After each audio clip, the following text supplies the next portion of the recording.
I'm going to put a few health warnings on my presentation today. I know I'm under time pressure. I've had a lot of caffeine this morning, so I might go a little bit quick. And I'm going to say a few things that might be uncomfortable to some stakeholders in the room. I'm going to say things that might be a little bit controversial. I am going to exaggerate some of those things to inculcate, to help us evaluate, and to help us educate. I'm here to educate what driver trainers can do in this process and to ask them questions about why they're not involved. But I'm also going to question why some other people are involved in these processes primarily. So bear with me. I'm happy to take challenges back as well. What we're trying to do at the base of this, though, is figure out how to make road safety better in the future, how to move it forward. And my top line on this has to be collaboration. So if we can go through the slides, I realise that's my job. Okay, guess who used her corporate bio photo from 5 years ago and is still using it? Okay, I'm not going to hit all the bullet points that I've actually got down in my presentation, but I'll try. I want to quickly look at whose responsibility is it anyway?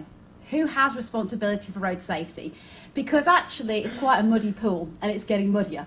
There's a lot of people involved in this process, and I think that's great. You can have a lot of people to a party, that's a good thing.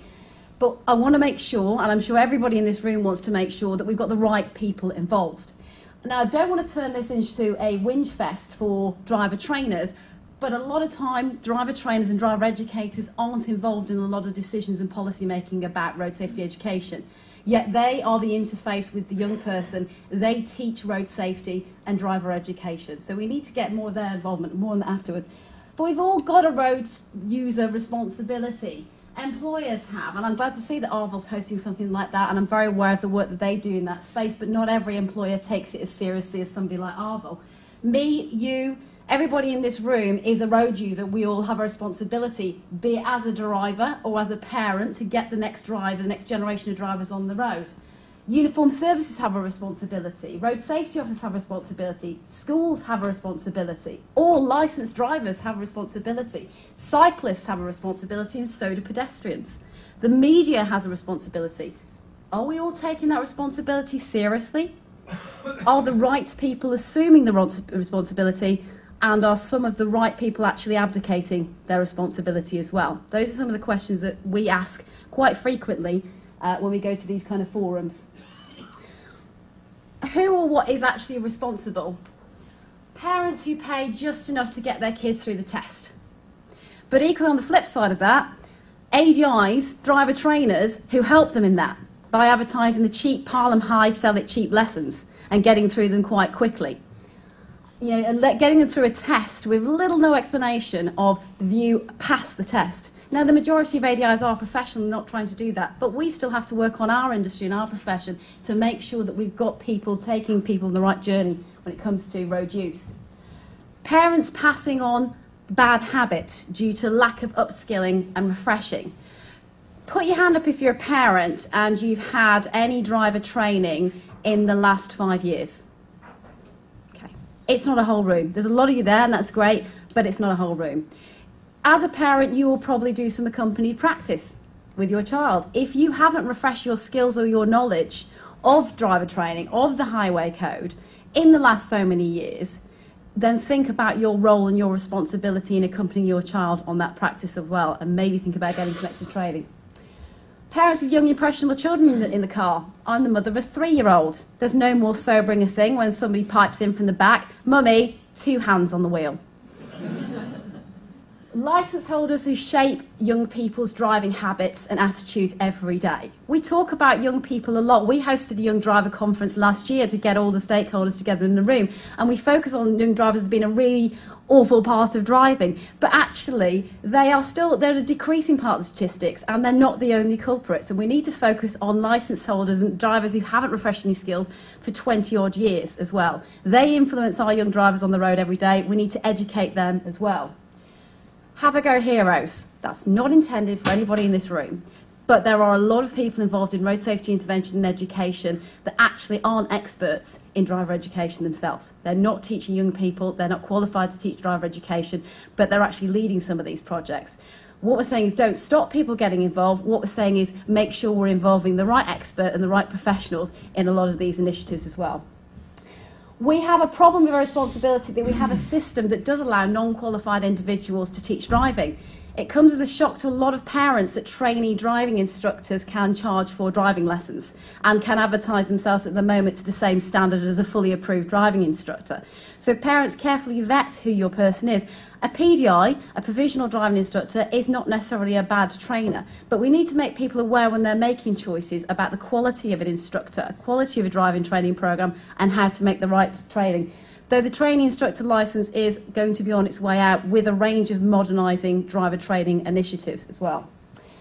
Post-test advanced training. Not all post-test advanced training, even those delivered by large institutes of advanced driving, are delivered by driver training. A lot of them use volunteers who are not qualified driver trainers to give you that advice on developing your driving. We want to see that every driver training intervention is actually involving somebody who has the expertise and teaching skills to actually deliver that training as well. And one thing that I find highly irresponsible is that regulation requires us to MOT our vehicles on a very regular basis, but we're still not mandated to actually look at our driving on an annual or biannual basis. Most road traffic collisions, and I'm sure somebody from TRL or somewhere will correct me on this, are 90% human failure, 10% mechanical failure. Great, we've got to keep that mechanical failure up to, we've got to stop that happening, but actually we're the biggest contributory factor to RTCs, so we need to overhaul and make sure our skills are up to date on the journey too. We've got some other things in here. I'm going to run through these very, very quickly.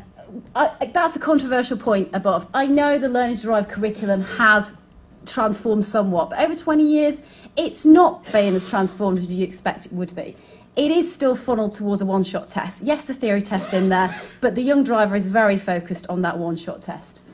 And it has a bigger focus now on independent driving, and will do more so, and we're involved in that consultation.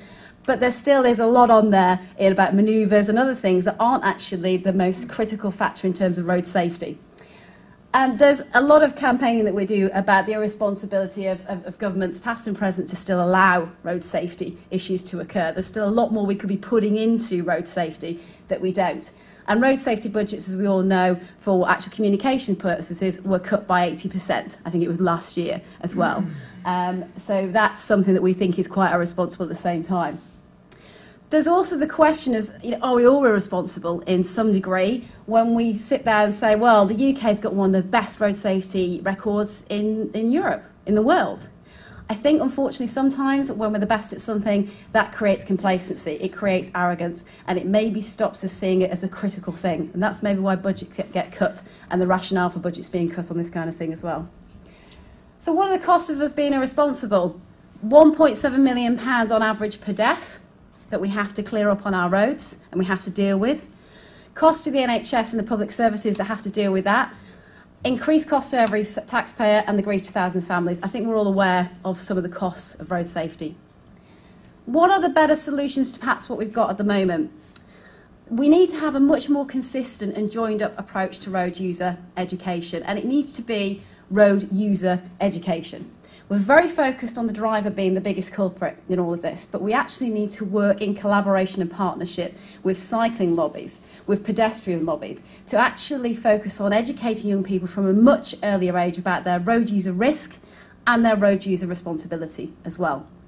We'd like to see, and I'm sure there's colleagues in this room that feel the same, intervention and preventative education from a much earlier age. A consistent approach is what we were talking about there, but we'd like that to be somehow woven into the curriculum. We don't expect overnight for it to become a curricular subject on its own, but it needs to be an important part of a young person's curriculum journey and their development as well. We need to have re-education and more frequent retraining of adults who are licence holders, because as I said, they are the key influencer on young drivers. A more rigorous focus on the quality of driver training and road safety education programmes. Where you decentralise it, there is less central control of what's actually happening. Where you have commercial entities doing road safety education interventions, lots of different services, it's great because there's more widespread ability to do that on limited budgets, but we don't actually have that great oversight of what's happening and how effective it actually is. And we'd also like to see a competency-based mandatory learning to drive curriculum with a mandatory requirement to be taught by an ADI. There's a lot of focus at the moment on GDL, graduated licences. We actually need to get that foundation bit right first. Where GGLs are being implemented in places like New South Wales, in New Zealand and places that, they still struggle with its implementation and its efficacy, and they will tell you that its efficacy is hard to actually prove on the ground. And they also have a better mandatory pre-learning programme in there as well. So they're struggling and they've got more than we've got. So we need to focus on our foundation skills first for driver education. Just to put it into proportion there, the current annual spend, a figure that I saw somewhere recently, is about £159 million on public health education in schools. A lot of that is spent on sexual relationship education, health education and substance abuse. Very little is actually spent on road safety education as well. And we need to see some parity, because that's a real threat to our young people as much as substance abuse, obesity and sexual relations issues as well. So I've kind of run through those before, but the kind of things we talk about when we say a mandatory number of lessons or a mandatory training programs are things like seeing your driving journey as very much a journey with goals on the way. The problem we have at the moment with young people is that they're focused on that test. We'd like to see introduce a series of core competencies that are assessed at each stage before you even go for test, and the involvement of an ADI trainer mandatorily through that process as well. We'd like to see parents actually do some upskilling and retraining before they actually take them out in the car. A lot of driver trainers will tell you they suffer and their pupils suffer from contradictory advice given by the non-driver trainer, the parent, when they take them out on a company practice. We fully advocate a company practice. We want parents to take their children out, but we want to make sure that you're passing on the right advice and information when you do that as well. And some training for you before you do that, and we offer that. A lot of driver trainers will offer that, particularly those who do advanced training, working with adults, is a really good tip for people who took children on that learning journey. We really advocate things like telematics. We don't just think and advocate that you need more practical training on the road with a qualified trainer. We also think that there needs to be some coaching and some development of the young person when they're on their own in the car, and some materials to help them do that, some materials to help them self-reflect. We don't so much focus now on driver training, we're now looking at coaching and self-development. So DIA as a lobbying body, works with people like Ingenie to make sure that telematics is top of the agenda when we're talking about young driver development. And we'd like to see telematics brought into training in car. If people train with a box in the car as early adopters, they will take that through and they will more easily accept having a black box when they actually become a driver on their own. So it's got to get in there somewhere. And I think driver coaches and trainers can benefit from that as well. We want to increase the quality and skills of driver trainers. I can stand here and say we should have a lot more interventions by driver trainers, and it should be mandatory to have every driving lesson pre-test with a driver trainer. But we've got to make sure that those driver trainers are the right quality to do that as well. So there's a lot of focus at the moment on raising the standards of driver trainers. And we work directly, because we're a direct consultative stakeholder with DVSA, on the modernising of driver training. We consulted and helped shape the raising of national standards and how now driving instructors are actually professionally assessed in their standards check. It's really important that we recognise our professionals have to be right if we're going to push them through more doors to be involved in more road safety education and to raise their profile. I call this the fantasy development cycle. It shouldn't really be a fantasy, should it? This should be a reality. We should have inclusion in schools curriculums from a much earlier age, and it should be intra and it should be extracurricular. I'm no fool. I've worked with the Department for Education. I've worked with a lot of public sector bodies. I know the burdens on the curriculum already. I started out in education marketing. However, there is a way of weaving road safety and driver education through many subjects in the curriculum, as well as including them in PSHE, citizenship and other subjects. But we would also like to see more schools involved in extracurricular activity. Obviously, you want to do that from primary education level. It certainly needs to be ramped up in years 10 through 12, when they're getting nearer and nearer to that point they're going on the road. We all remember, those of us who are old enough, Green Cross Code, Tufty Club, things like that.